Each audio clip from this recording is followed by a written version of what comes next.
pass that back?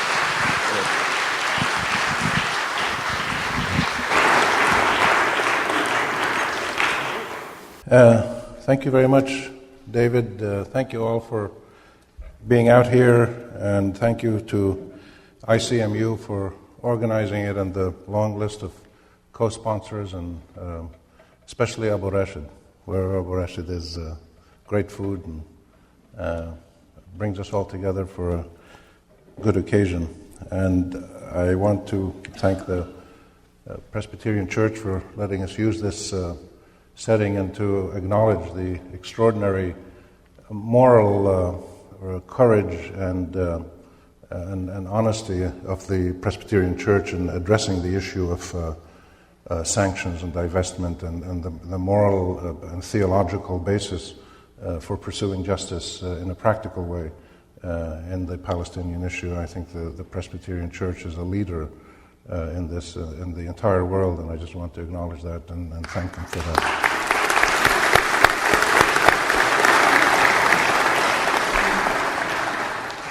I want to share some thoughts with you tonight about the situation in our region in the Middle East, which really is defined by two major developments happening simultaneously and connecting a whole range of other developments together in a moment which I believe is really one of the most significant turning points in the modern history of the Middle East. Since the creation of the modern Middle East by the British and the French and carving it up and creating all these countries and around World War I and beyond, we've had some historic moments, the period around World War I and the end of the Ottoman Empire, the birth of the creation of the Arab countries, the Arab-Israeli conflict, 47-48, the creation of Israel, the 67 war, the oil boom. We've had 3 or 4 major moments that were quite historic in many ways, but I think this is the most historic one, and it's hard sometimes to acknowledge or to recognize when you're passing through such a moment, but I think one of the jobs of people like me who write journalistically and put their words out there in the public is perhaps to suggest that one of the things we should do is step back from the day-to-day headlines and just step back a bit and look broadly around the region and say what's going on here. And I think what's going on here is that we are experiencing the most significant reconfiguration of power and identity and statehood and political and diplomatic relations since this region came out of World War I. And I'll explain that with a little bit more detail, but I think if you look at the two major developments, the Arab-Israeli conflict on the one hand and its repercussions, and the Arab awakening, the Arab citizen revolt, the Arab Spring, the Arab intifadas, revolutions, all the different words that people use to express what's going on, where millions and millions of Arabs in different countries are agitating in different ways for their fundamental freedoms, for the reconfiguration of autocratic political systems into democratic ones, for their basic human rights, and for their fundamental humanity as human beings, to live as citizens in their own countries. This is happening in different countries at the same time, motivated by a range of different reasons and eliciting a range of different reactions from the different Arab governments. 3 regimes have been changed and overthrown. One leader was killed in Libya, one leader is on trial in Egypt, and a 3rd leader is in exile and disgrace outside his country, and others are likely to follow. The process has been difficult for many people. Many people have died. Many have been injured and imprisoned, and this is the price that any country pays or any people pay for their quest for a decent life, citizenhood, and their basic humanity and human rights. But the magnitude of this transformation that's going on is so huge that it's sometimes difficult to see it and understand immediately what this means. But I think if we see all these things together, we get a little bit better idea of exactly the nature of the moment that we're passing through.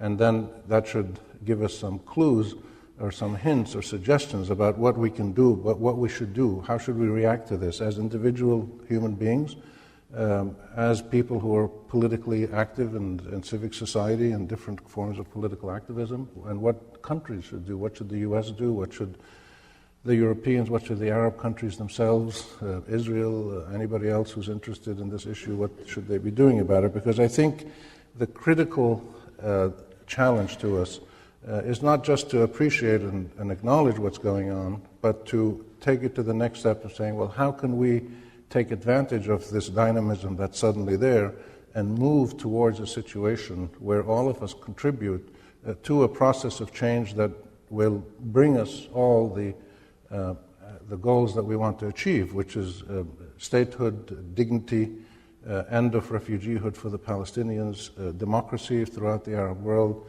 peace throughout the region for all the countries of the region, good relations among the Arabs and the other people in the region, Turks, Israelis, Iranians, anybody else in the region, to have good relations based on equal rights and ending of the refugeehood of the Palestinians and their exile and disenfranchisement, and good relations with the U.S. and Europe and everybody else, and perhaps an idealistic world, but a world that certainly is within reach.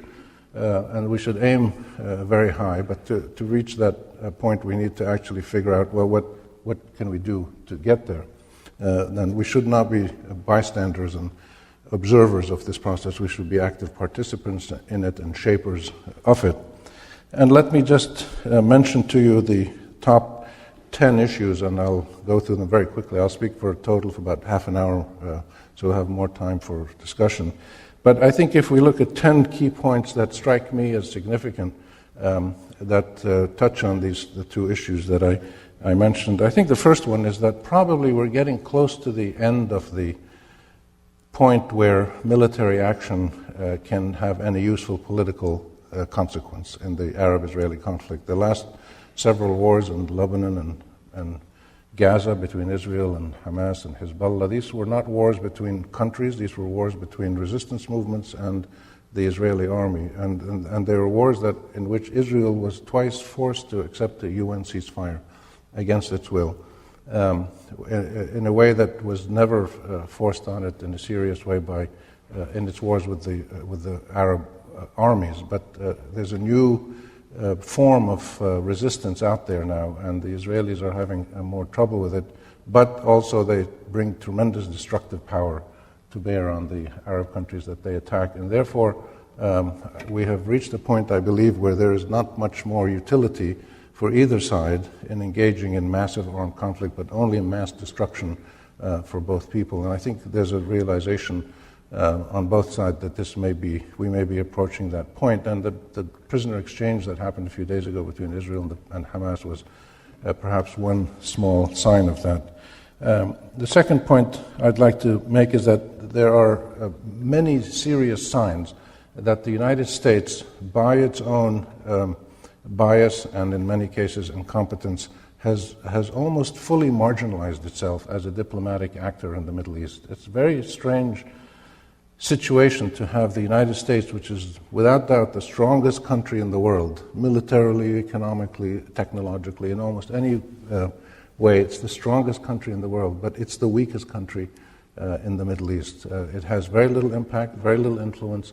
Most people in the Middle East neither fear nor admire, neither fear nor respect the United States in terms of its political positions. They respect American culture, they respect American values, technology. They want to come here, they want to study here, do business. They want to enjoy the democracy and freedoms that the United States offers. But in the political realm, the United States is a marginalized, weak, almost impotent actor, due largely to the consequences of its own policies. And this has huge implications because what's happening in parallel with that is that other countries are starting to play a bigger role in the region.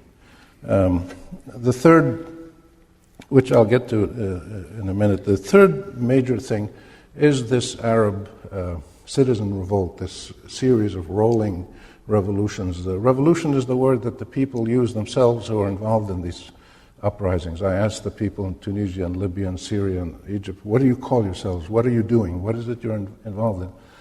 And without exception, they say, we're doing a thawra, we're doing a revolution, and we're thuwar, we're revolutionaries.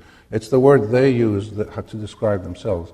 The consequence of these revolutions or uprisings is to create new configurations of power and new mechanisms of governance on the basis of the constitutional and citizenship rights of every man and woman in the Arab countries that are doing this. This is an unprecedented process. And if you break it down into component parts, you can see several new things that are happening in this process, which will have enormous consequences across the region in the years ahead. And I would mention just a few of them. You're seeing the birth of citizens in Arab countries, real citizens who have rights and who are empowered as citizens to actually get things done, to challenge their government, to make proposals, to get engaged in making public decisions and to be part of public life. Citizens are now being born in the Arab countries in a way that never happened before. And you're getting, because you have citizens and groups of people who work together to try to change things and get things done and demand things from their government, you're seeing the birth of politics, which has never happened before. Groups of citizens who engage each other, engage the government, engage the military in a give and take, and work together either in confrontation, peaceful political confrontation, or in consultation to come up with new policies. The birth of politics, there's an election in Tunisia this Saturday, there's an election in Egypt next week. We're seeing very important signs of the birth of politics, and perhaps the single most important one, I would say, is that you're starting to see in Egypt, clearly, and Tunis and other places it'll come, the military forces, the army, the police, the mukhabarat, the intelligence agencies, all the different security agencies, and there's many of them in the Arab world, forced to give and take with the citizens in the street, in the media, in the political arenas. Citizens are making demands of these military rulers. And in Egypt, the military has ruled for 60 years, since 1952. 60 years they've been there in power. They're still there in power. But for the first time ever, they have to respond to the demands of their own citizens and make concessions and respond to the demands of the citizens, the reasonable demands, and negotiate. This is an extraordinarily important historical development. The civilian oversight of the military is one of the absolutely crucial foundations of any stable democracy. And it's starting to happen. And you're starting to get more legitimate government mechanisms. We're just in the early stages of the transitions, but with every election, with every constitutional change that happens, you're getting legitimacy in government, which we've rarely had in many Arab countries. And ultimately, we're getting self-determination, citizens collectively as a citizenry who define themselves, define their government system, define their national values, define their policies, self-determined in countries, and the ultimate aim of all this is you end up with true sovereignty. You have countries in the Arab world that can really hold their head up high and say, we are not just independent, we are sovereign. We control our destiny, we make our own decisions, we do what is best for our people.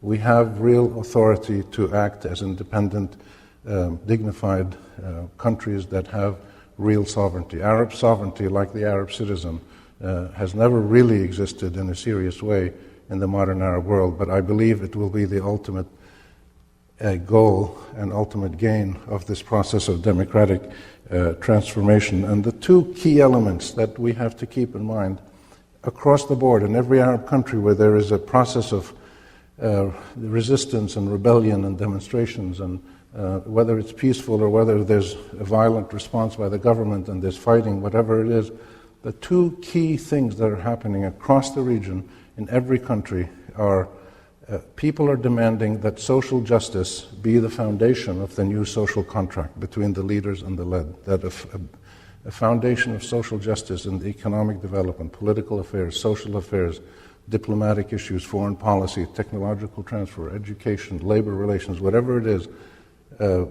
social justice has to be the bedrock of the reformulated Arab world. And the second thing that goes along with that is that constitutional reform must be the mechanism that guarantees the rights of citizens and guarantees implementation mechanisms and accountability mechanisms to make sure that the citizens actually enjoy those rights rather than just have them on paper, which is the case now. So social justice and constitutional reforms are two critical elements that you see all across the region, and I believe this, as this process unfolds, and it'll go on for some years, that we will have some historic new developments taking place in our region. That will lead to other changes. You will see, the fourth point I'd say is that you look at Egypt today, you can see, I mentioned as the U.S. is marginalized, other countries play different roles. You see popping up all over the region, Turkey, Iran, Saudi Arabia, Egypt, Israel, they all have different roles now. They're all changing. Every one of these regional powers is evolving in different ways. Some will be winners, some will be losers.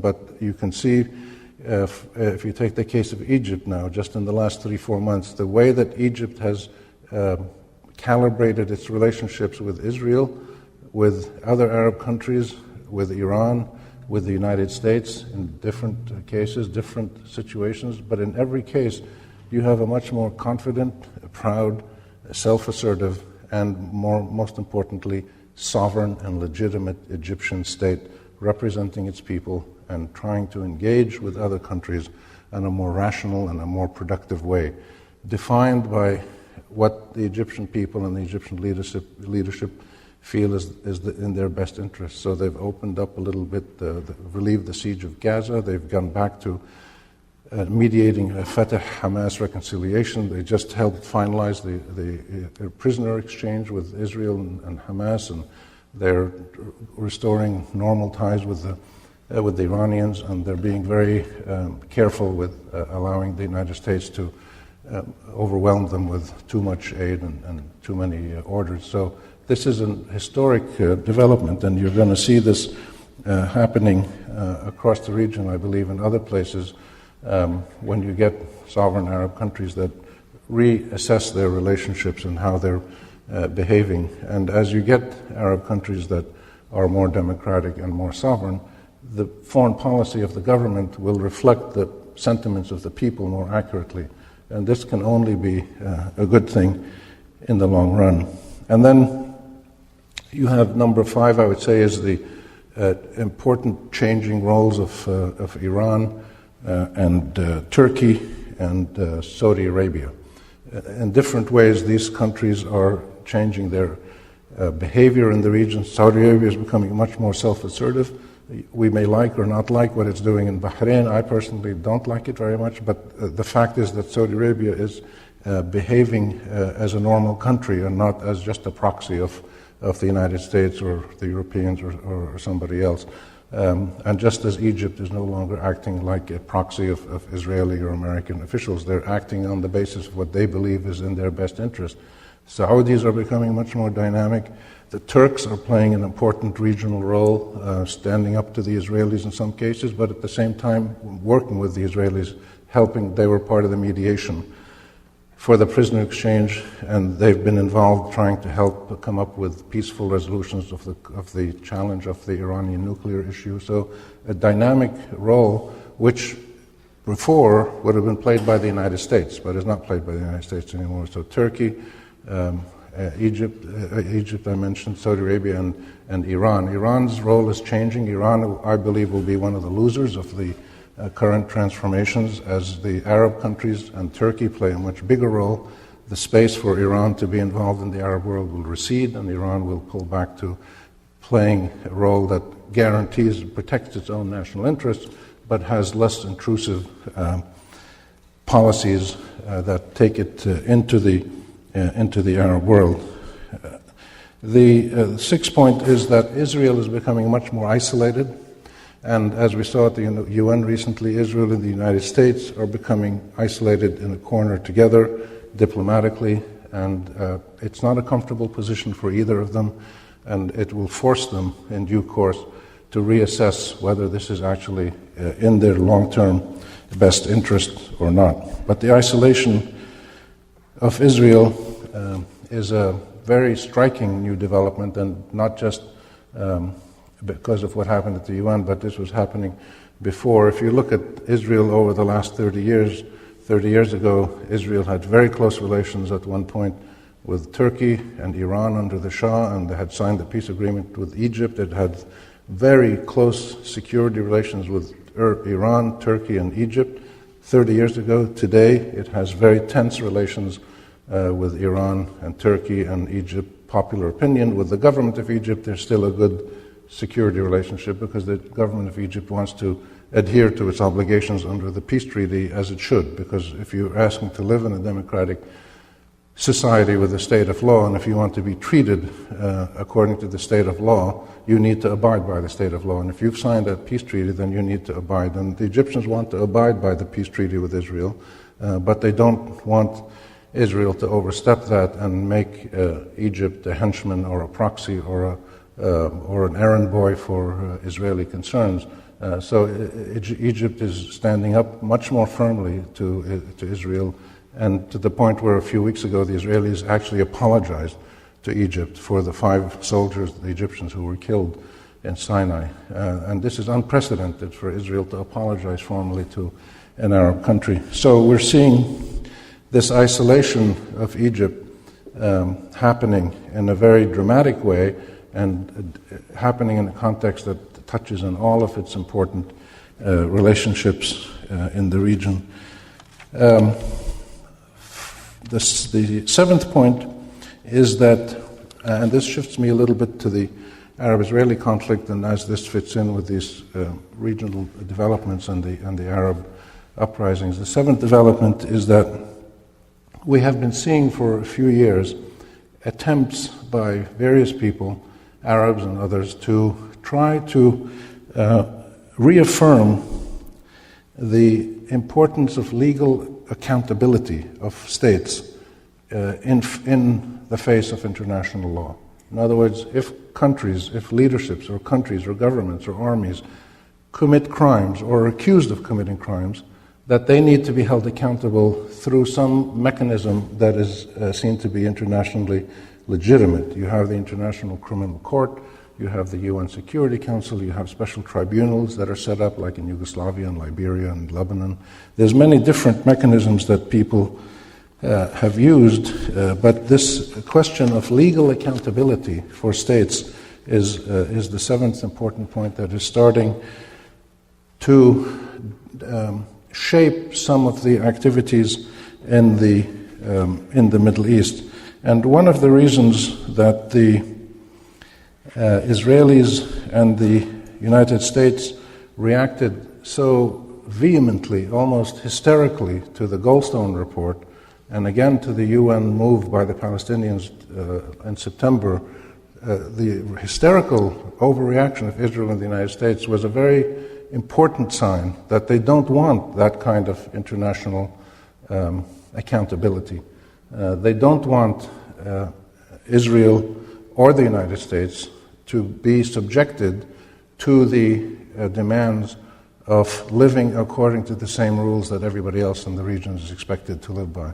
So it's okay to go and overthrow Saddam Hussein with your army. It's okay to take the leader of Sudan and indict him in the International Court. It's okay to set up a special tribunal to find the people who killed Hariri, which should be done anyway as a basic need of justice, but to use it also as a means to hit Syria and Hezbollah, which clearly most people think is one of the aims of the tribunal, that they feel it's okay to do all these things, but it's not okay to demand that Americans be held accountable for what they've done in Iraq, or Israelis to be held accountable for what they do in Lebanon or Gaza or Palestine. So this double standard is a very, very important, this attempt to break this double standard is an extremely important historical development, which is just starting to take shape. And if you look back a few years and you look now at what's happening, Israeli officials are sometimes reluctant to fly to European countries because they are afraid of being indicted in European courts under universal jurisdiction laws that exist in some countries. And So that's the seventh point, the beginning of a global movement to use international legal accountability across the board. And if we're going to use that kind of accountability, if we're honest with ourselves, we have to make sure that it applies to everybody. So if you have Arab criminals, Israeli criminals, Iranian criminals, any people who are accused of criminal acts must be held accountable to the same standard. Otherwise, we would be hypocrites.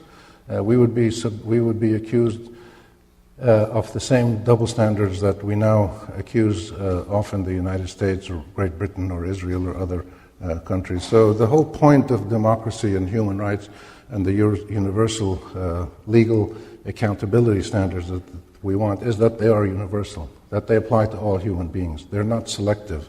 You can't ask the Israelis to be sent to court, but not the Syrians or the Sudanese or the Libyans or any government that's accused of mass killings and gross corruption and crimes against its own people.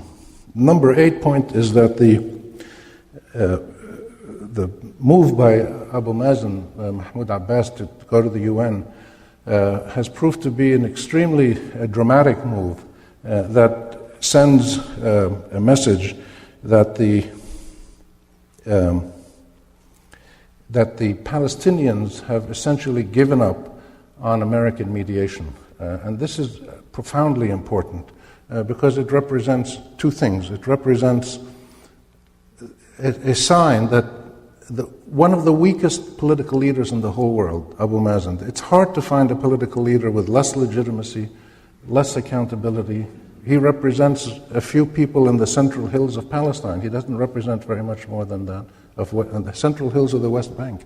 He has very little support among Palestinians. He hasn't consulted with anybody outside his circle of friends. But despite all these criticisms, he was able to shake up the whole world and send the American and the Israeli and the European diplomatic establishments into an almost hysterical frenzy, trying to figure out how are they going to respond to this move. And all he did is go ask the UN to recognize the Palestinian state, which the UN, of course, had done in 1947, and the United States had voted for it back then, but still he caused great turmoil.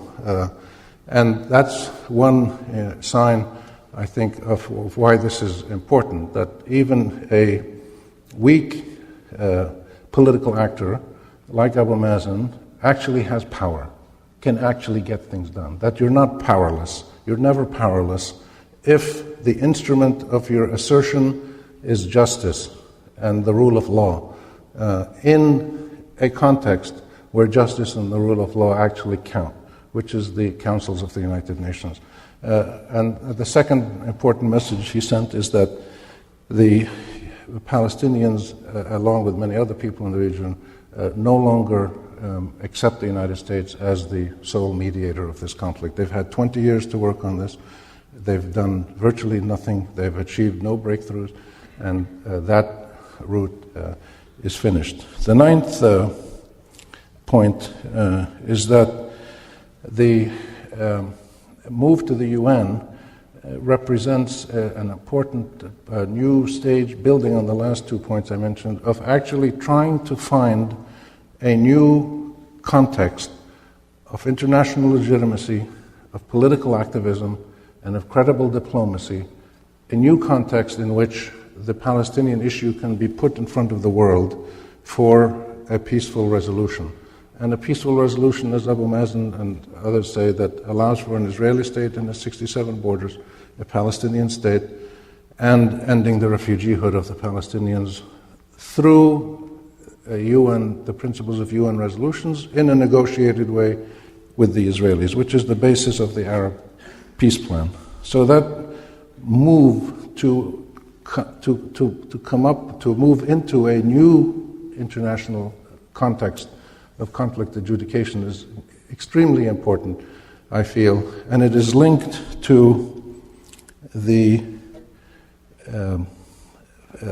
trend now, which is growing, to look at Israel as the new South Africa, to look at Israel as the country that is applying apartheid-like principles in the occupied territories, and in some cases against Palestinians who still live within 48 Israel who are discriminated against, but mainly in the occupied territories with systems of power that are in some cases worse than what apartheid South Africa did. And this is where the importance of the boycott and divestment and sanctions movement comes in.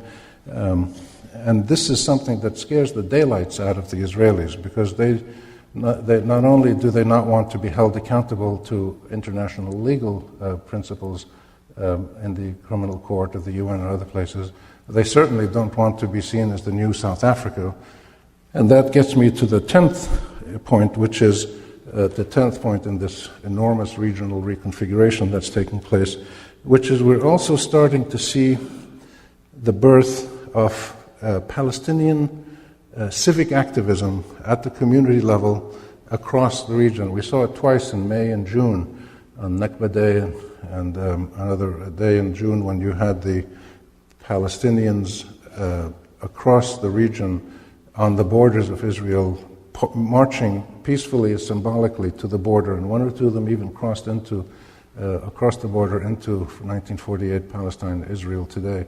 And this symbolic march, and of course the Israelis shot and killed several dozen of them in Lebanon and Syria, and so this peaceful civic disobedience, this nonviolent resistance by Palestinian ordinary people, and this wasn't organized by Abu Mazen or Hamas or anybody, this was organized by Palestinian groups.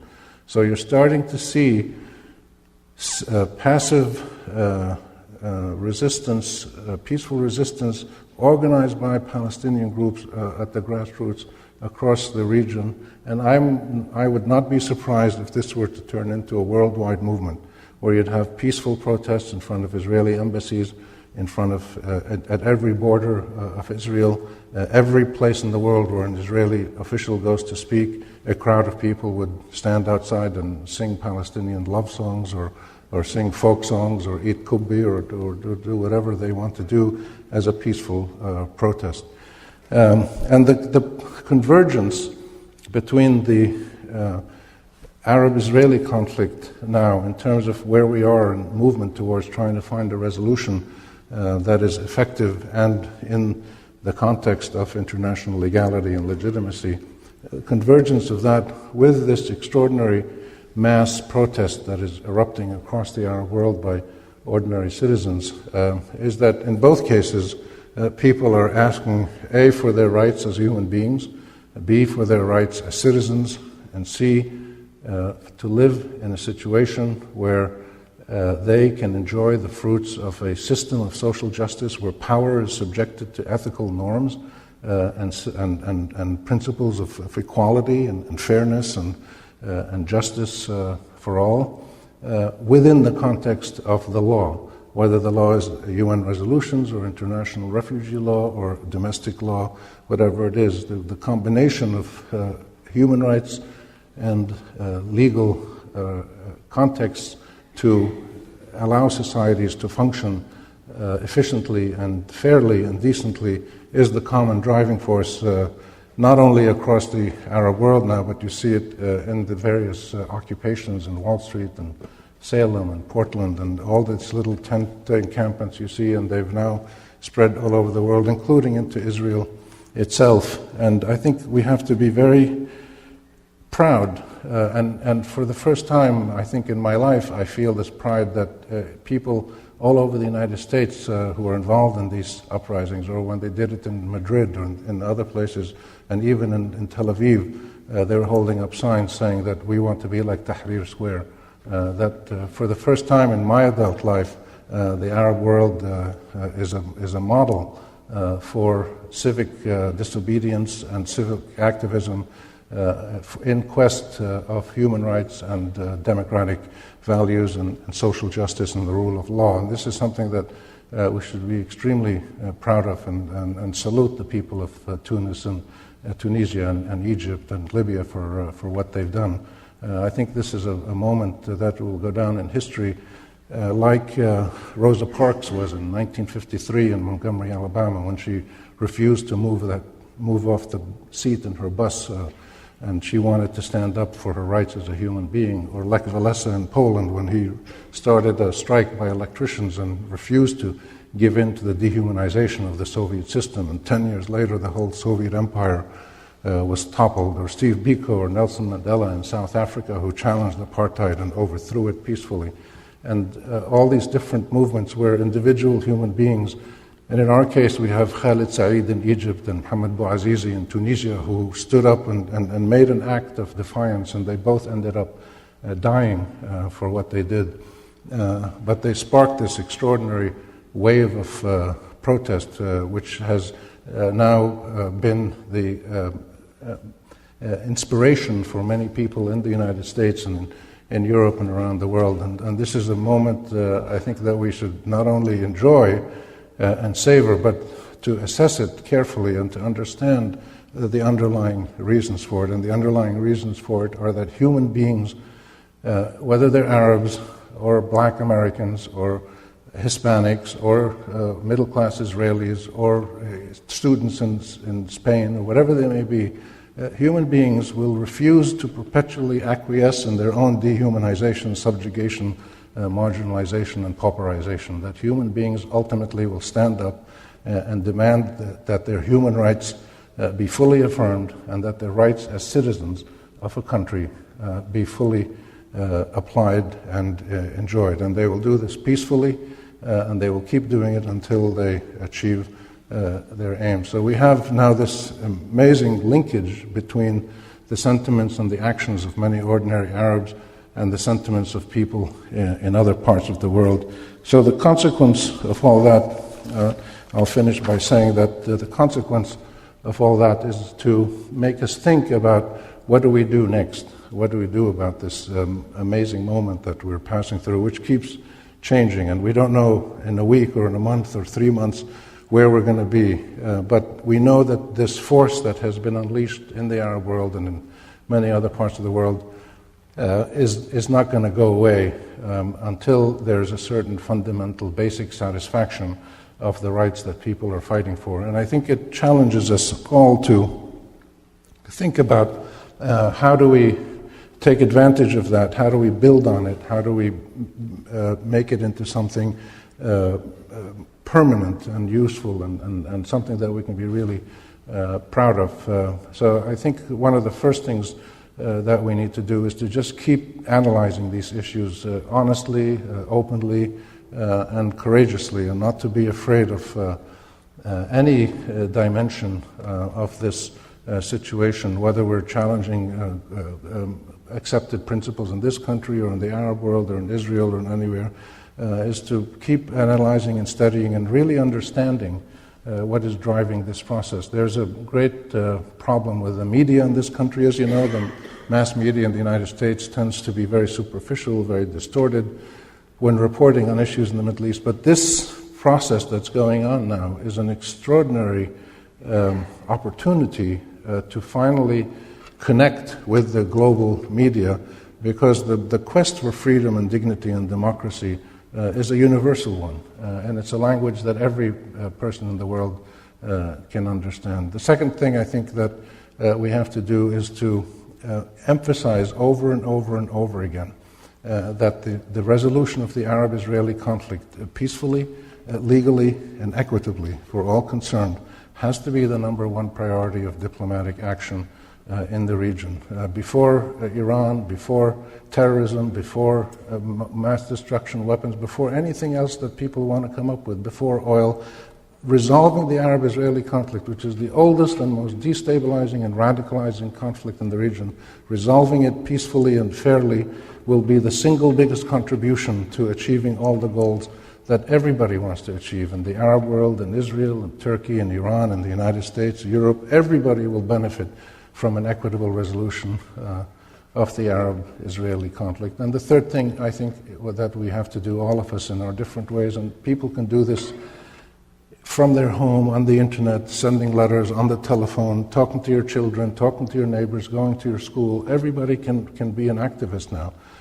One of the things that has happened is not just the birth of the Arab citizen in the Arab world. Formerly helpless people have power in the Arab world. The average citizen can get things done now. but so can you, and so can I, and so can all of us use the power. And what is that power?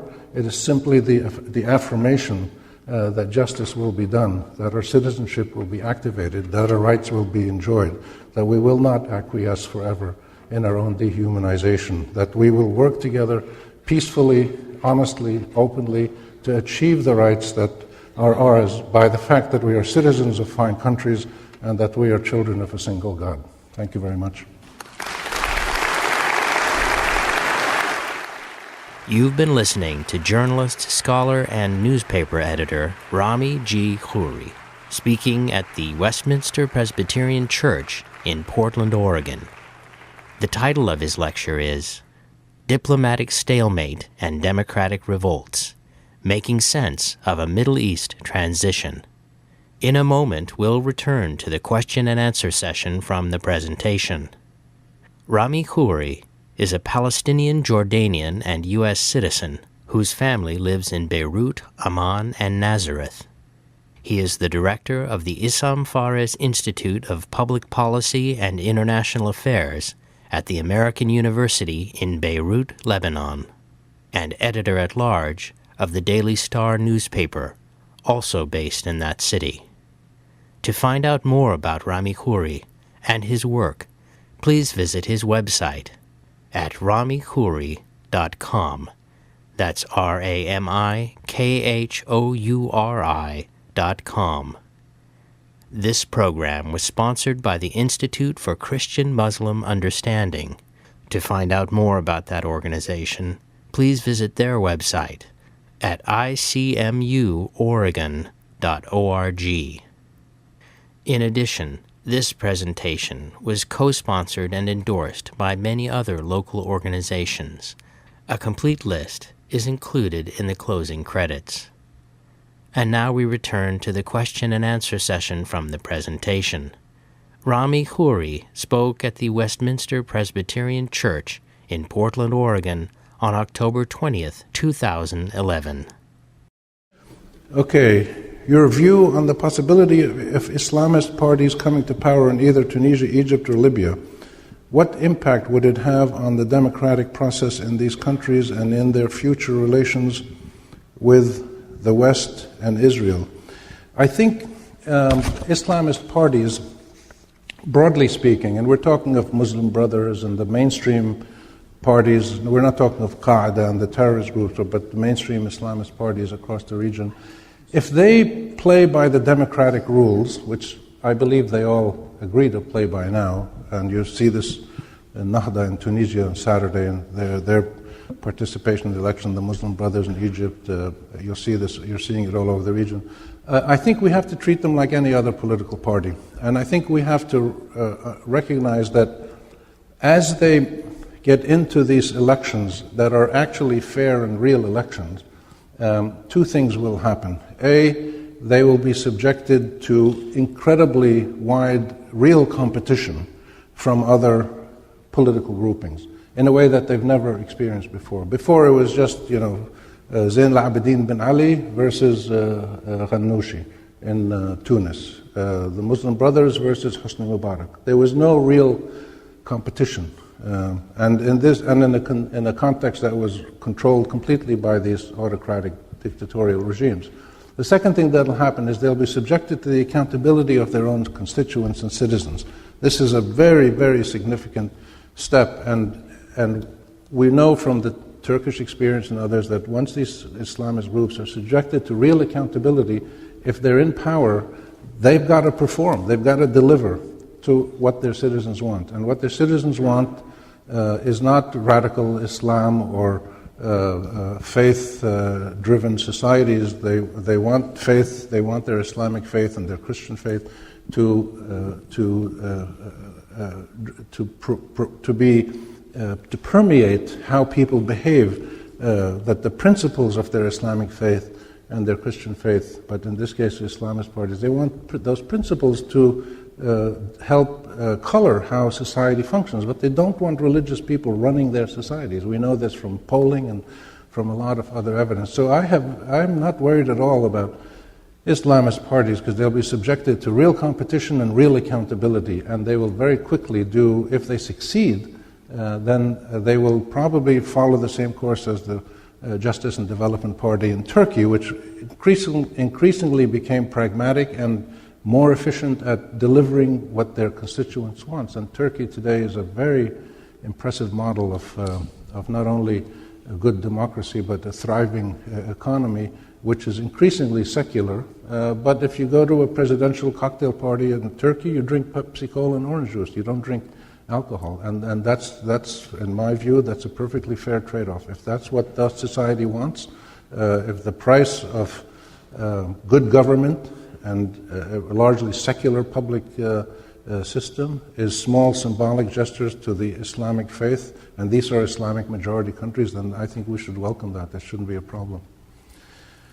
What are a few key resources for understanding the post-World War I history of the Middle East? Well, there's a lot of good books and websites around, and the first thing, if anybody wants to understand the post-World War I history, is you have to understand the World War I history, which was the creation of the modern Middle East. And there's a book by a fellow called David Fromkin, Fromkin, David Fromkin, called The Peace to End All Peace. It's an extraordinary book about what happened between 1914 and 1920, and the British duplicity and the French duplicity in creating the Sykes-Picot and then this carving up the Middle East. That book is the single most useful background reading to understand all the troubles that have happened since then. Given that Israel keeps expanding its settlement in the West Bank, do you think that a Palestinian state is a viable option, and what the Palestinians should do in case your answer is negative? I think it's still possible to have a two-state solution. It's more difficult every year with the settlements, but you can build a settlement and you can vacate a settlement. And the Israelis have twice vacated settlements in the Sinai when the peace with Egypt, and then when they got out of Gaza. Those were not as strategically important for them, perhaps, or emotionally or religiously important for some of the religious zealots in Israel.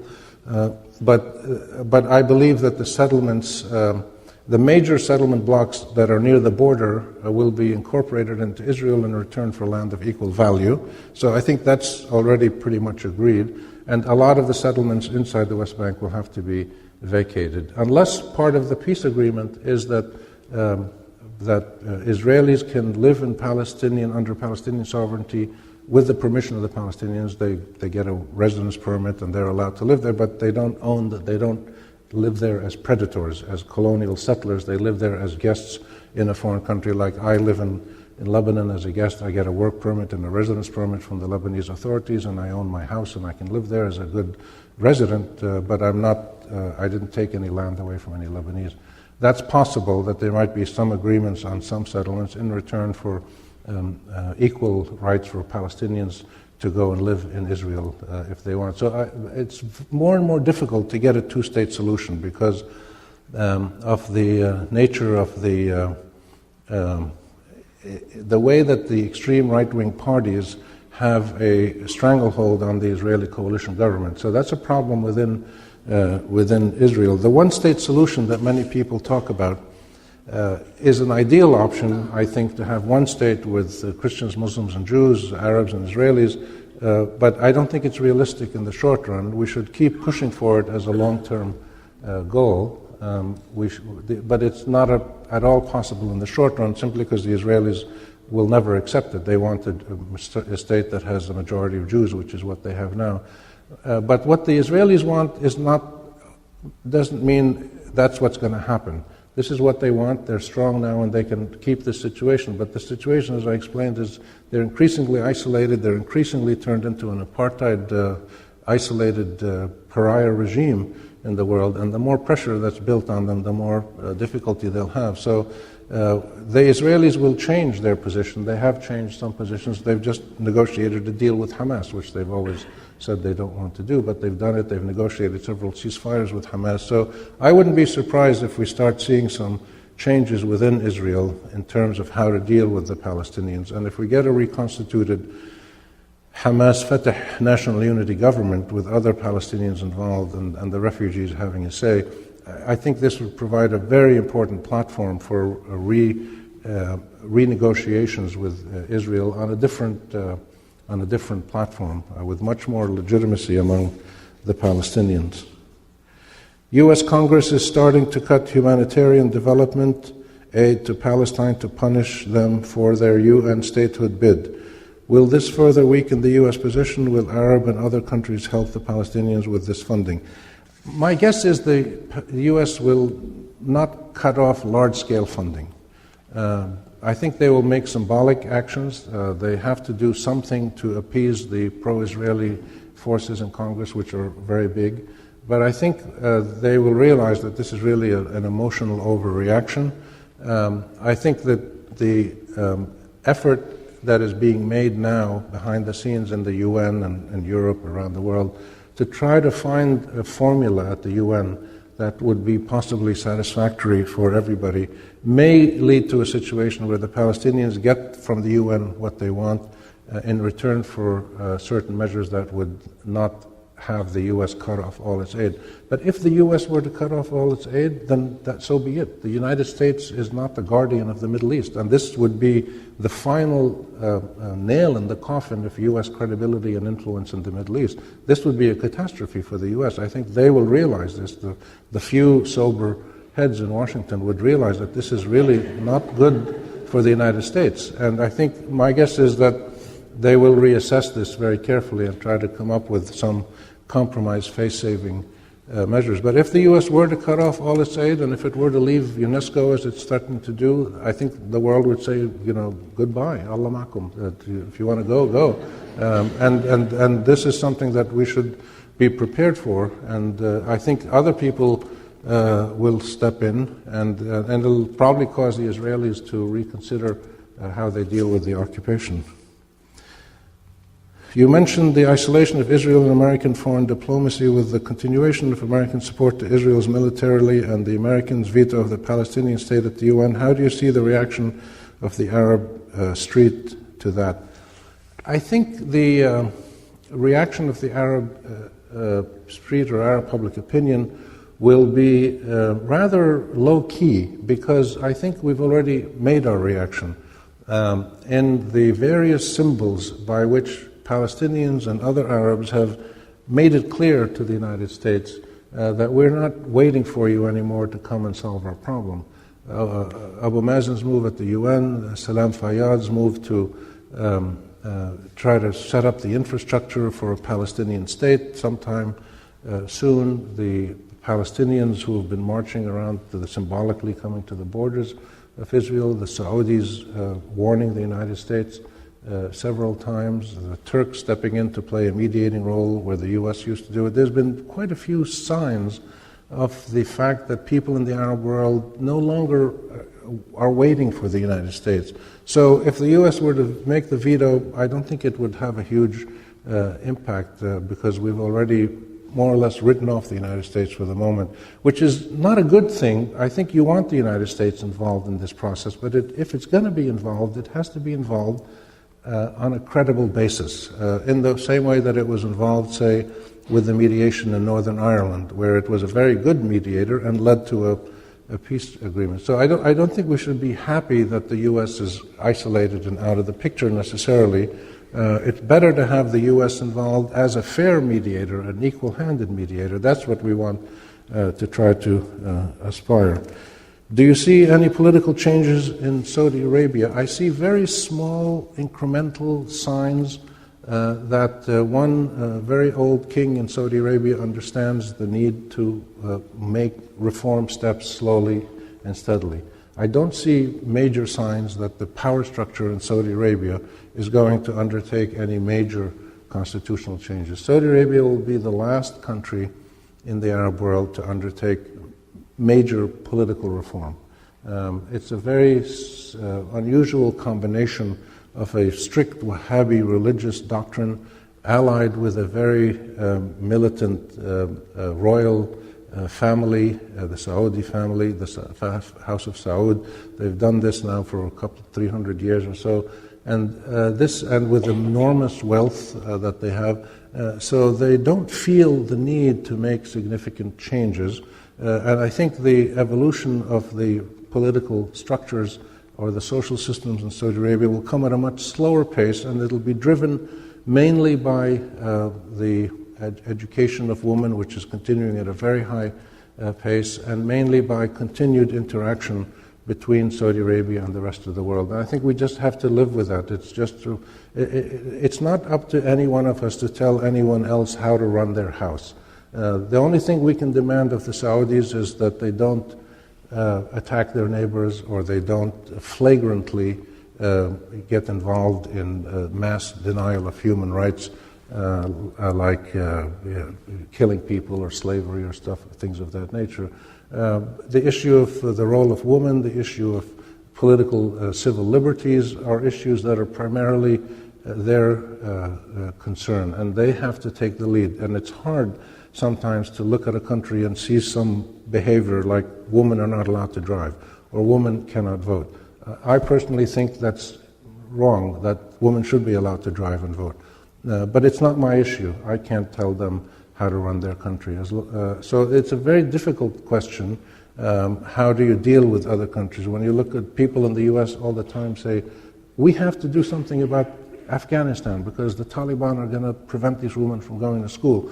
And I tell them, absolutely, you have to speak out about it. You have to encourage the Taliban to let the women go to school. But in the final analysis, the United States is neither morally nor legally or politically mandated to care for the women of Afghanistan. Neither am I mandated to care for the women of China or the young men or the children of Argentina. It's not our responsibility to do this. It's our responsibility to speak out. If we see a crime, if we see human rights denials, if we see mass suffering, absolutely we should speak out. And if we're governments, we can make symbolic gestures. But this is one of the most difficult issues. And I think if the best example, the best thing if anybody wants to do something about, say, the political situation in Saudi Arabia, whether it's the civil rights of all Saudis or the status of women or the status of foreign workers or anything like that, make your country the best example of how to deal with women and workers and children and youth and foreigners and minorities. Make your country a model, and the Saudis and the Kuwaitis and the Arabs and the Chinese and the Taliban and everybody else will follow us. What is happening to Christians in the Arab world, especially those in Egypt, Syria, and Palestine? Are they being suppressed, marginalized, ousted? Christians for the last 30, 40 years have been squeezed demographically in most of the Arab countries, for many different reasons, economic conditions, some people not being comfortable with the Islamic wave all around them, some people under conditions of warfare in Iraq and Lebanon and Palestine, under conditions of occupation, for reasons that are relevant to any minority group. They tend to be better educated, they tend to have links to the Western world, being Christians, and therefore it's a little easier for them to migrate usually, in many cases. So for all of these reasons, the Christians have been migrating, leaving at a faster rate than others, and it is one of the great challenges, I think, that we have. And it's not only the Christians, it's the polarization of society. If you look at Iraq, if you look at Lebanon, if you look at Syria now, almost any country, there's a polarization going on. The minorities are being pulled in different directions. Societies that were very mixed are now less mixed, and you have Shiites and Sunnis and Kurds and Armenians and Druze and Maronites and Greek Orthodox. And everybody now talks about the Middle East as all these minority groups, and I never remember I never heard of Sunnis and Shiites until 20 years ago. I mean, I heard of them, but I never heard of them as political antagonists and people who were doing ethnic cleansing and bombing each other's mosques and the religious tensions that crop up in Egypt now and then. These are modern political phenomena.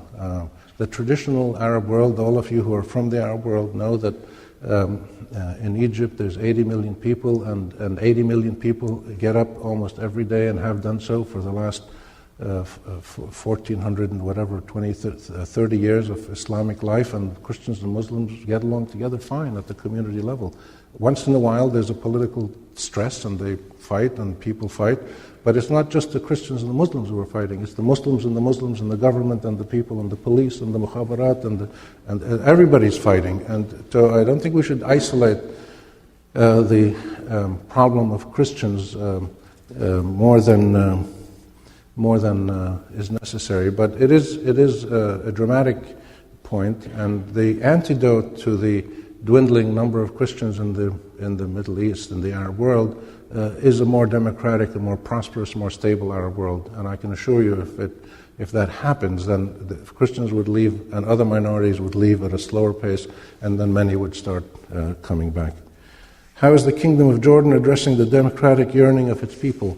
Well, like everything else Jordan does, it does it moderately and slowly and with a nice smile and with ahlan wa sahlan. And it's a wonderful country with a very low-intensity political system that changes very, very slowly.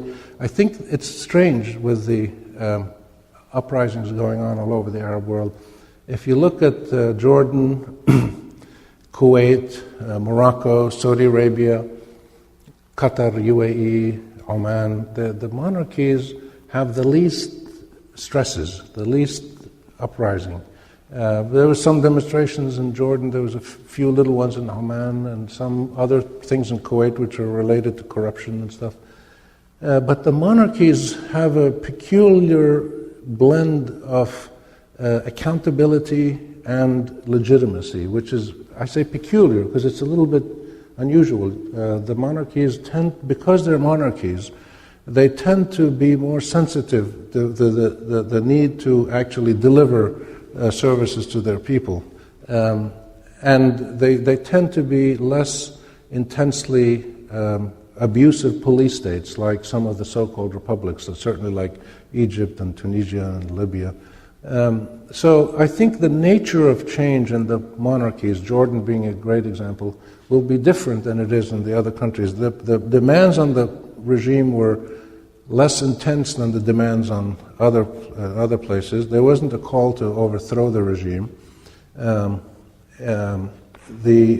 call was for constitutional reform and social justice and ending corruption.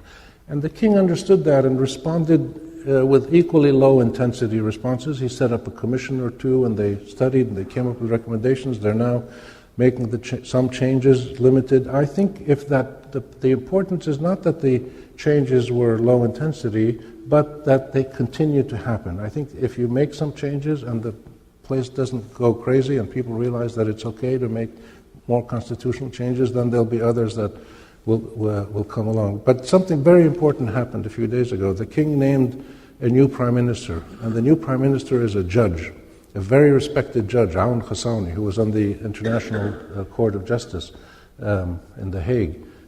So, the symbolism of a judge replacing a general as prime minister is, I think, a very positive sign. So we have to, again, be realistic and recognize that this change is going to happen at a slower pace in some of these countries. But the important thing is for the change to keep happening. To what extent has the Obama administration contributed to the U.S.'s marginalization in the Middle East?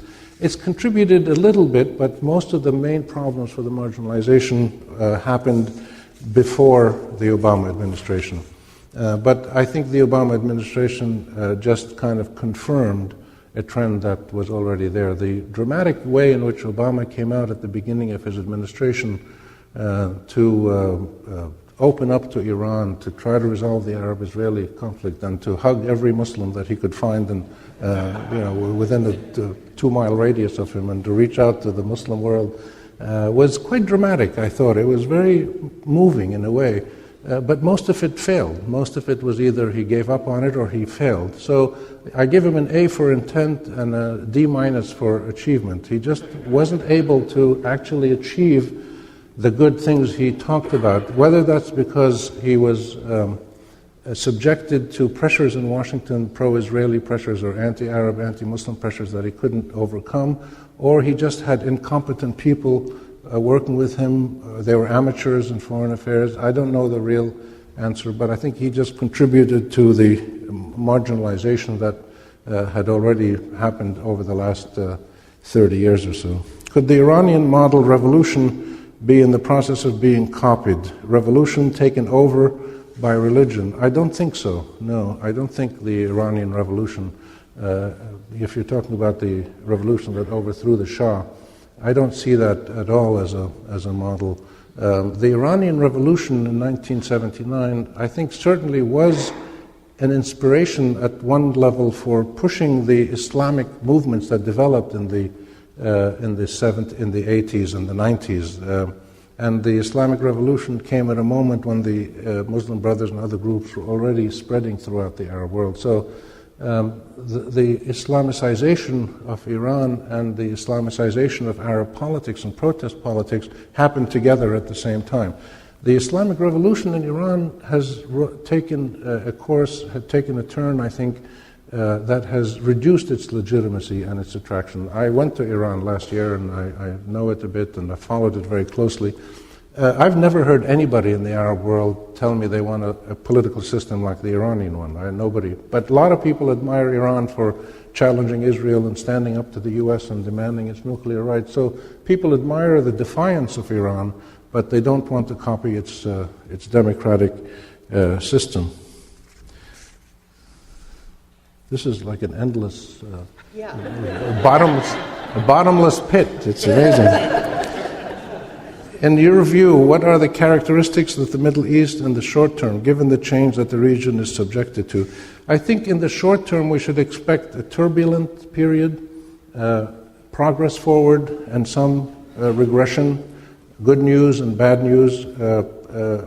Countries in the Arab world have lived for 50, 60 years under non-democratic regimes with pretty bad economic management, tensions that have brewed and brewed and brewed this is the third generation of people who are growing up in the Middle East without being free, without being able to express their identity, without being able to participate politically in society, to hold power accountable. And that cumulative resentment that has built up in 3 generations takes time to dissipate. It doesn't just disappear overnight. The second thing that I think you should keep in mind is that democratic transformations take a long time. They don't happen quickly. The Soviet Union and the Soviet Empire was overthrown 22 years ago.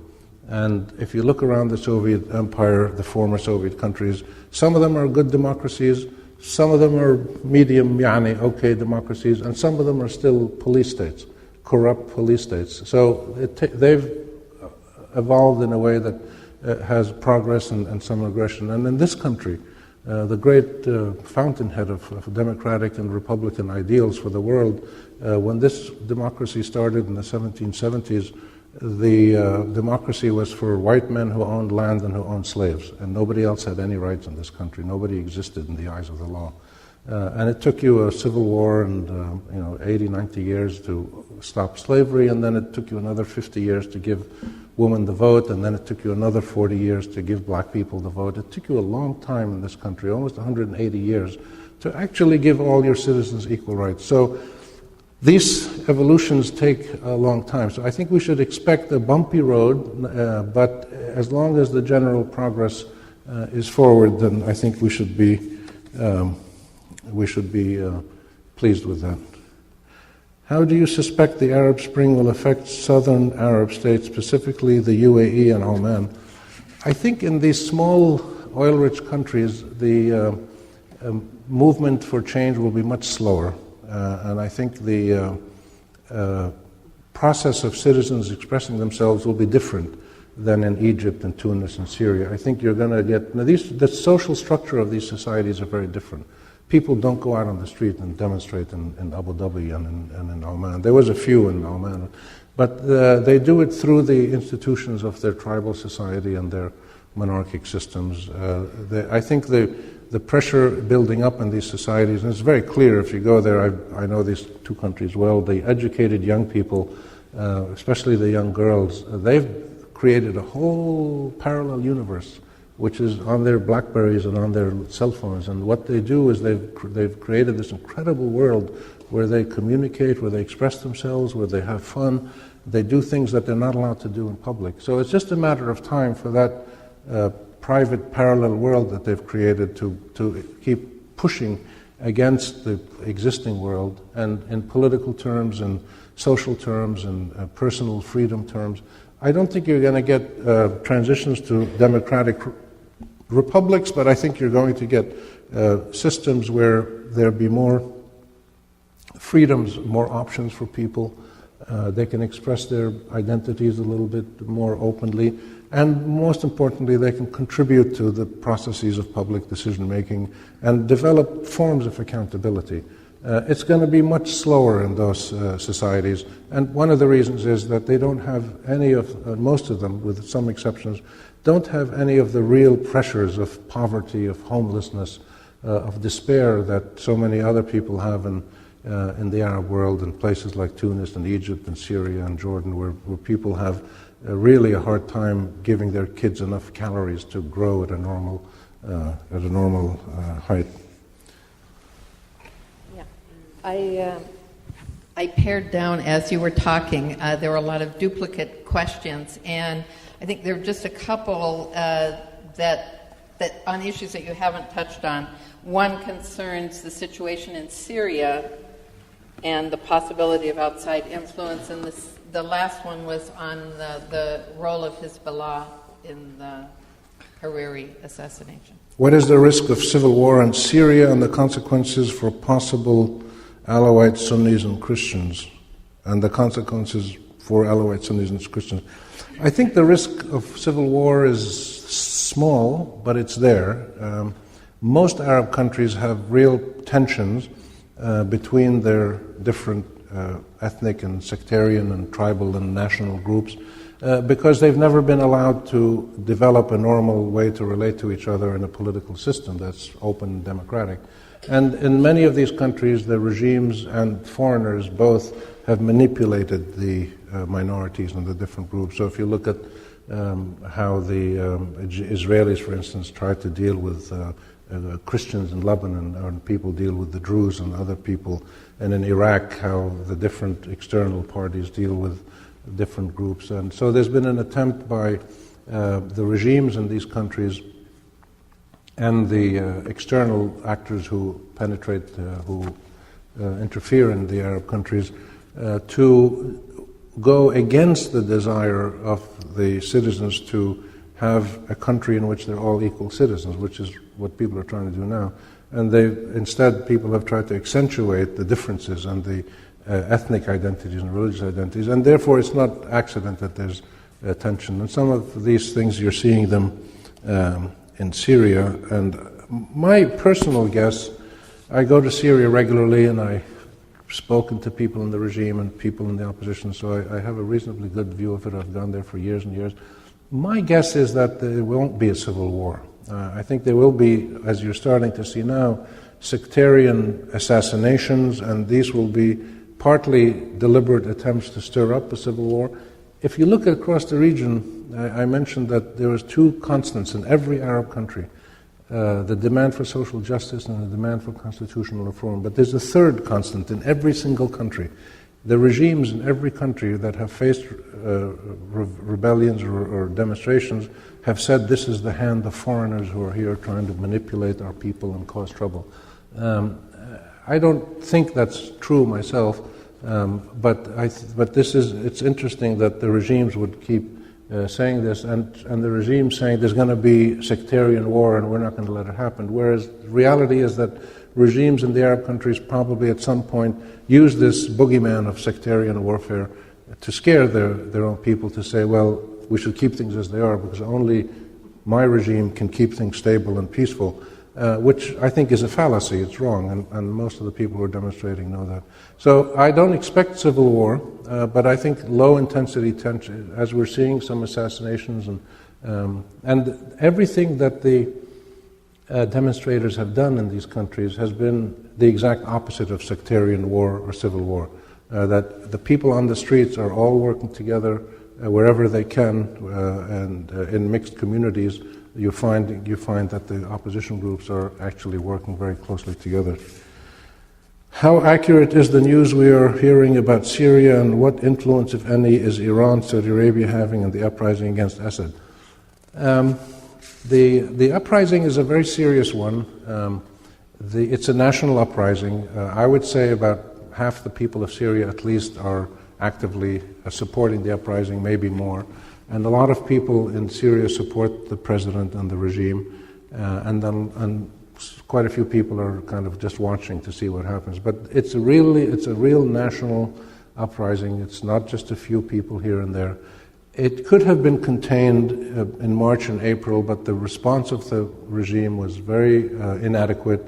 They didn't take the opportunity to actually start the process of political reform, because in the beginning the demands were for islah, for reform. There wasn't a demand to get rid of the regime in March and April and May. That started to happen after the killings of Der'a and other places, and especially the torture of the young boy Hamza al-Khatib, I think his name was. And so by May, it became probably too late to really solve this through a reform process, because there was too much anger, too much blood, and the regime really missed the opportunity. Now, external factors are almost certainly there, because they are in every Arab country. The Iranians and the Saudis are involved in a big regional Cold War. They use their influence, money, arms, stirring up media stuff, and the Iranians are very close supporters of the Syrian government, and the Saudis probably now are supporting people against the Syrian government. We never know with the Saudis because they don't advertise what they're doing, but they pulled their ambassador from Syria. They've spoken against the regime's policies. So I think the situation in Syria is, like the situation in Yemen, is one in which you have a strong government that's determined to use its force to stay in power. You have a strong opposition that's determined to keep demonstrating to challenge the government. They're pretty evenly matched. There's not going to be any significant external intervention. And I think the big next thing to look for in Syria is the opposition groups having started to unify into a single national council, to look for them to come up with new mechanisms to challenge the government. The big weakness in Syria for everybody is the economy, and I think the economy is going to be the Achilles heel. The government has enough money to make it through the next 5-6 months or so, but it's by the late winter, if there isn't a radical change, the government is going to start running out of money. And so the economy is one weakness, and then if any of the basic pillars of the regime start to fall, which I would say are the Alawites, the security services, and the big merchant families of Aleppo and Damascus, if one of those three pillars of the regime cracks and starts to pull away, then the whole edifice will come down. Right now they haven't cracked, and there's a pretty coherent system among the leadership. And there are a lot of Syrians who support the government. Syria is not a handful of thugs with 20 million good guys. There's millions and millions of people who support the government for various reasons. So I think it's going to go on for a while until one of the pillars of the regime either cracks, or if the regime succeeds in finally crushing the opposition, either by killing many of them or making it impossible for them to continue demonstrating day after day after day. We'll see. It's very hard to predict. But the regime, I believe, is in deep trouble because the three key circles of its legitimacy have all been shaken. Its internal support, all the regional powers have spoken out against it. Even the Iranians have spoken out saying that Assad should find some political process of change. And internationally, there's strong pressure. So the internal, the regional, and the global are all three simultaneously pressing on the regime, and it's very difficult to sustain incumbency in that kind of situation. What is your opinion of the role of Hezbollah in the killing of Hariri, and how will this issue develop in Lebanon? I personally can't imagine that Hezbollah as a movement has anything to do with the killing of Hariri. It's just beyond comprehension. We have had an extensive investigation for the last 4.5 years or so, 5 years, by this international tribunal, very, very technologically sophisticated, extremely thorough investigation, checking most of the significantly credible leads, and the evidence has finally been produced, part of it in the indictment, and 4 people were indicted who are people who are members of or associated with Hezbollah. The indictment doesn't name Hezbollah as the accused party. It names these 4 individuals. The evidence is fascinating, intriguing, but not clear if it's compelling in a court of law. It's mostly circumstantial evidence. The indictment has been published. You can all read it on the website. Go to the Special Tribunal for Lebanon and website, and it's there. It's very interesting reading. The court will now hold the trials for these 4 people in absentia, because the Lebanese government, not surprisingly, wasn't able to find these 4 guys to bring them to The Hague, and so the court decided just 3 days ago that it'll hold the trials in absentia. And this is really important, to let the process of law run its course. This is a political process and it's a judicial process at the same time. I support the tribunal. I have no idea who killed Hariri. There's 4 or 5 people who could be named as possible culprits. I don't know. I have no idea who killed him. But it's very important to let this process play itself out. Let's see the evidence in court. Let's see the arguments of the prosecution. Let's hear any defense that is presented. And then I think we can have a better basis to decide. But I don't think Hezbollah was involved in this process. The problem for Hezbollah is that it is caught in a very difficult situation politically because of 2 things. Because of the potential changes in Syria, which will cause it great logistical problems, because Syria is very important for Hezbollah as an ally and a place for movement of supplies and things and training and whatever, and a conduit to Iran, and for many other reasons. And also Hezbollah is facing internally in Lebanon strong criticism. People in Lebanon today openly criticize Hezbollah. They make fun of it. They ridicule it sometimes. And this is unprecedented. 5-10 years ago, Hezbollah was almost worshipped as a great heroic group that liberated the south. And among Shiites, it's widely respected because they picked up this community of Shiites who were third-class citizens in Lebanon in the 50s and 60s, and picked them up and made them strong and respected and powerful and part of the government and widely admired around the whole Middle East. So Hezbollah has great credibility and legitimacy among its own supporters, and for many other Lebanese for liberating the South. People have a lot of respect for Hezbollah.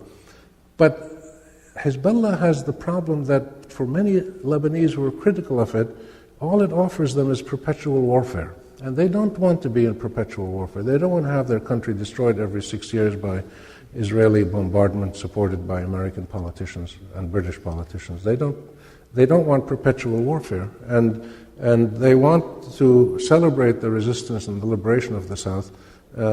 So this is Hezbollah's dilemma. How does it make a transition, maintaining its role as a resistance, but also being more deeply integrated into the Lebanese system? It's in the cabinet, it's in the parliament, it's already in the system, but it also insists on staying outside the system with its military capabilities. And it's seen by many Lebanese as a proxy for Iran. They see Hezbollah as a puppet of Iran, which I don't think it is.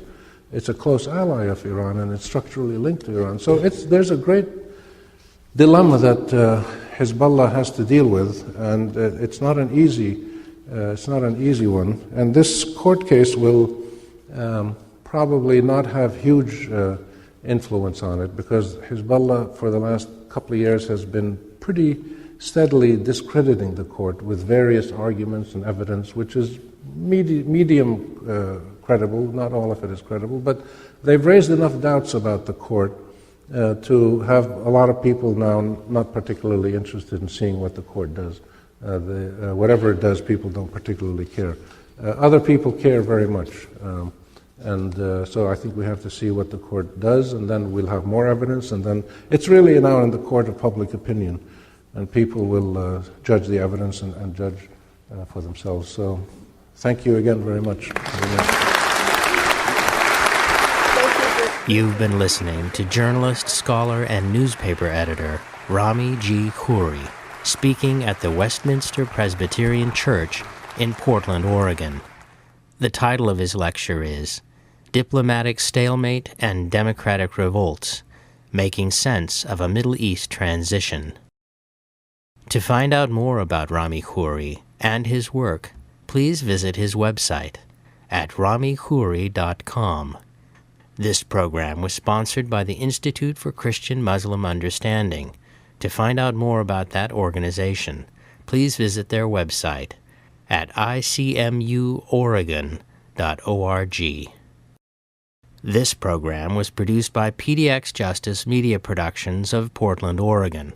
To find out more about our work and to access our growing library of free on-demand streaming video and audio programs, please visit our website at pdxjustice.org and write to us with your questions and comments at pdxjustice@riseup.net. We'd love to hear from you. Many of our programs are available on DVD and Blu-ray video disc. Please write to us for ordering information. Thanks for tuning in, and thanks for supporting listener-sponsored radio, public access cable television, net neutrality, independent bookstores, and all forms of grassroots, democratic community media. This week, we're seeing very important signs of the birth of politics, and perhaps the single most important one, I would say, is that you're starting to see in Egypt, clearly, and Tunis and other places it'll come, the military forces, the army, the police, the mukhabarat, the intelligence agencies, all the different security agencies, and there's many of them in the Arab world, forced to give and take with the citizens in the street, in the media, in the political arenas. Citizens are making demands of these military rulers. And in Egypt, the military has ruled for 60 years, since 1952. 60 years they've been there in power. They're still there in power. But for the first time ever, they have to respond to the demands of their own citizens and make concessions and respond to the demands of the citizens, the reasonable demands, and negotiate. This is an extraordinarily important historical development. The civilian oversight of the military is one of the absolutely crucial foundations of any stable democracy. And it's starting to happen. And you're starting to get more legitimate government mechanisms. We're just in the early stages of the transitions, but with every election, with every constitutional change that happens, you're getting legitimacy in government, which we've rarely had in many Arab countries. And ultimately, we're getting self-determination, citizens collectively as a citizenry who define themselves, define their government system, define their national values, define their policies, self-determined in countries, and the ultimate aim of all this is you end up with true sovereignty. You have countries in the Arab world that can really hold their head up high and say, we are not just independent, we are sovereign. We control our destiny, we make our own decisions, we do what is best for our people. We have real authority to act as independent, dignified countries that have real sovereignty. Arab sovereignty, like the Arab citizen, has never really existed in a serious way in the modern Arab world, but I believe it will be the ultimate goal and ultimate gain of this process of democratic transformation. And the two key elements that we have to keep in mind across the board in every Arab country where there is a process of resistance and rebellion and demonstrations, and whether it's peaceful or whether there's a violent response by the government and there's fighting, whatever it is, the two key things that are happening across the region in every country are people are demanding that social justice be the foundation of the new social contract between the leaders and the led, that a foundation of social justice in economic development, political affairs, social affairs, diplomatic issues, foreign policy, technological transfer, education, labor relations, whatever it is, social justice has to be the bedrock of the jobs of people like me who write journalistically and put their words out there in the public, is perhaps to suggest that one of the things we should do is step back from the day-to-day headlines and just step back a bit and look broadly around the region and say what's going on here. And I think what's going on here is that we are experiencing the most significant reconfiguration of power and identity and statehood and political and diplomatic relations since this region came out of World War I.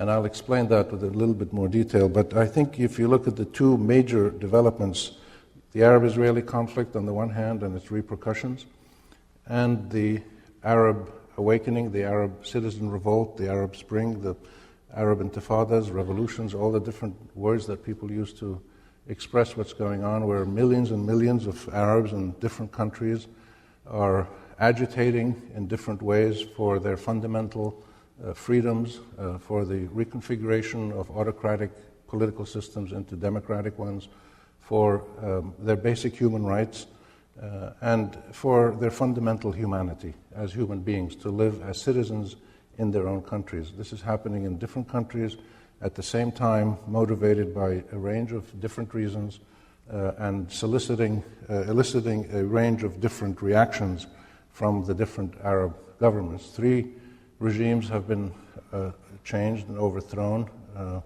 One leader was killed in Libya, one leader is on trial in Egypt, and a third leader is in exile and disgrace outside his country, and others are likely to follow. The process has been difficult for many people. Many people have died. Many have been injured and imprisoned, and this is the price that any country pays, or any people pay for their quest for a decent life, citizenhood, and their basic humanity and human rights. But the magnitude of this transformation that's going on is so huge that it's sometimes difficult to see it and understand immediately what this means. But I think if we see all these things together, we get a little bit better idea of exactly the nature of the moment that we're passing through. And then that should give us some clues or some hints or suggestions about what we can do, what we should do, how should we react to this as individual human beings, as people who are politically active in civic society and different forms of political activism, and what countries should do. What should the U.S. do? What should the Europeans, what should the Arab countries themselves, Israel, anybody else who's interested in this issue, what should they be doing about it? Because I think the critical challenge to us is not just to appreciate and acknowledge what's going on, but to take it to the next step of saying, well, technologically, in almost any way, it's the strongest country in the world, but it's the weakest country in the Middle East. It has very little impact, very little influence. Most people in the Middle East neither fear nor admire, neither fear nor respect the United States in terms of its political positions.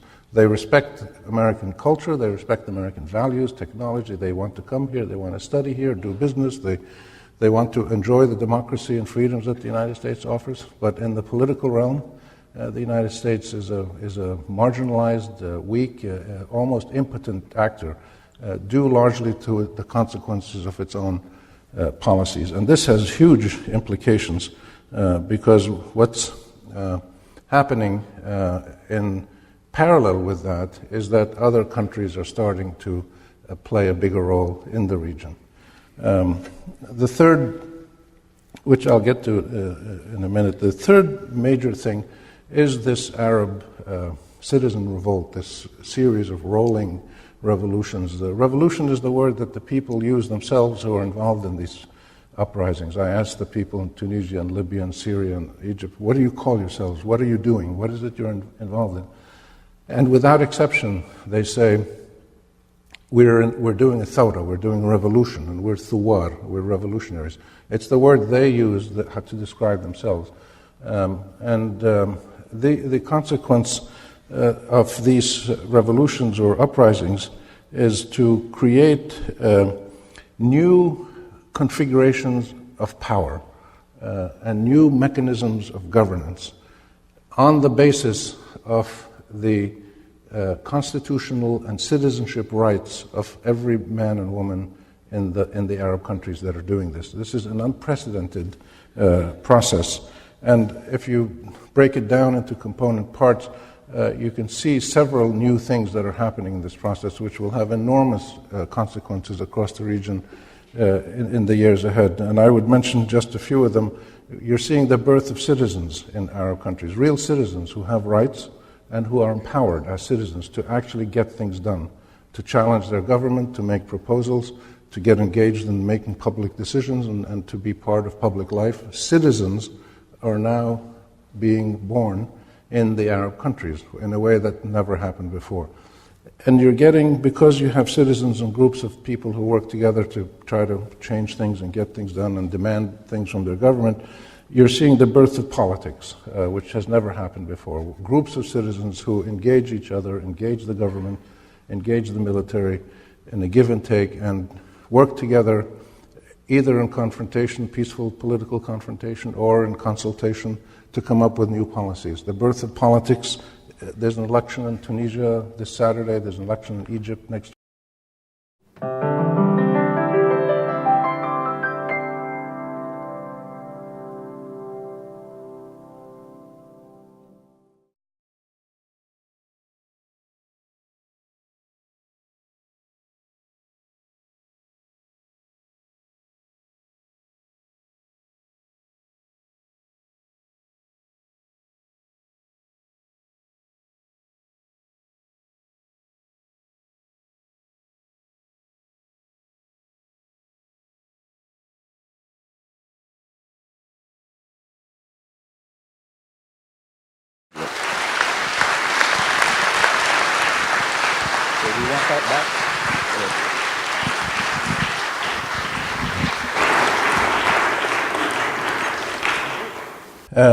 Thank you very much, David. Thank you all for being out here, and thank you to ICMU for organizing it and the long list of co-sponsors, and especially Abu Rashid, where Abu Rashid is great food and brings us all together for a good occasion.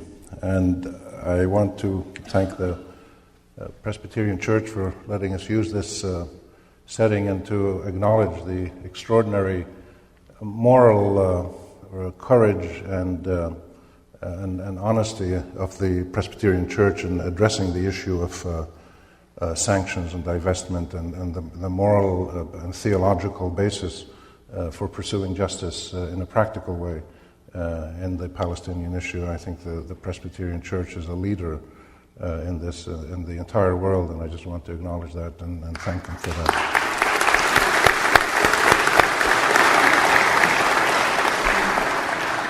I want to share some thoughts with you tonight about the situation in our region in the Middle East, which really is defined by two major developments happening simultaneously and connecting a whole range of other developments together in a moment which I believe is really one of the most significant turning points in the modern history of the Middle East. Since the creation of the modern Middle East by the British and the French and carving it up and creating all these countries and around World War I and beyond, we've had some historic moments, the period around World War I and the end of the Ottoman Empire, the birth of the creation of the Arab countries, the Arab-Israeli conflict, 47-48, the creation of Israel, the 67 war, the oil boom. We've had 3 or 4 major moments that were quite historic in many ways, but I think this is the most historic one, and it's hard sometimes to acknowledge or to recognize when you're passing through such a moment, but I think how can we take advantage of this dynamism that's suddenly there and move towards a situation where all of us contribute to a process of change that will bring us all the goals that we want to achieve, which is statehood, dignity, end of refugeehood for the Palestinians, democracy throughout the Arab world, peace throughout the region for all the countries of the region, good relations among the Arabs and the other people in the region, Turks, Israelis, Iranians, anybody else in the region, to have good relations based on equal rights and ending of the refugeehood of the Palestinians and their exile and disenfranchisement, and good relations with the US and Europe and everybody else, and perhaps an idealistic world, but a world that certainly is within reach. And we should aim very high, but to reach that point we need to actually figure out, well, what can we do to get there? Then we should not be bystanders and observers of this process. We should be active participants in it and shapers of it. And let me just mention to you the top 10 issues, and I'll go through them very quickly. I'll speak for a total of about half an hour, so we'll have more time for discussion. But I think if we look at 10 key points that strike me as significant, that touch on the two issues that I mentioned, I think the first one is that probably we're getting close to the end of the point where military action can have any useful political consequence in the Arab-Israeli conflict. The last several wars in Lebanon and Gaza between Israel and Hamas and Hezbollah, these were not wars between countries, these were wars between resistance movements and the Israeli army. And they were wars in which Israel was twice forced to accept a UN ceasefire against its will, in a way that was never forced on it in a serious way in its wars with the Arab armies. But there's a new form of resistance out there now, and the Israelis are having more trouble with it, but also they bring tremendous destructive power to bear on the Arab countries that they attack, and therefore we have reached a point, I believe, where there is not much more utility for either side in engaging in massive armed conflict, but only in mass destruction for both people. And I think there's a realization on both sides that we may be approaching that point. And the prisoner exchange that happened a few days ago between Israel and Hamas was perhaps one small sign of that. The second point I'd like to make is that there are many serious signs that the United States, by its own bias and in many cases incompetence, has almost fully marginalized itself as a diplomatic actor in the Middle East. It's a very strange situation to have the United States, which is without doubt the strongest country in the world, militarily, economically,